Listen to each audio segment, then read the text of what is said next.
the common denominator is you got to know how to operate a business to survive. It doesn't matter if you're a trust fund baby. That trust fund runs out.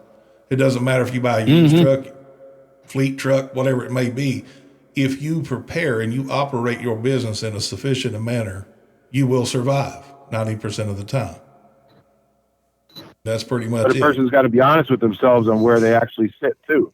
If you live in a fantasy world and you say you're looking at this guy over here, you got to know when to decipher who you are in that, and not play fantasy games, because that's a lot of people get in that trap too. They watch this guy over here running down the road with a big stretched out Peterbilt, and that's not you. Well, doesn't mean you're wrong. Like you said, there's more. You can't start out in that Peterbilt.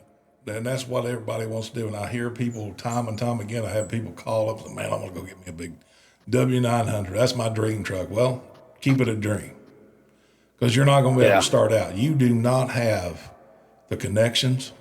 You do not have the mental knowledge you need to operate that truck and afford a truck to that degree until you've been in this for a while. You're going to have to get into the shit a little deeper before you're able to afford that dream truck. And that kind of goes back to making shitty decisions. You just can't. I always say every shitty idea I ever had involved a truck. That's the truth in such a way. But you got to learn how to make money in every market. People go out of business because they're not prepared.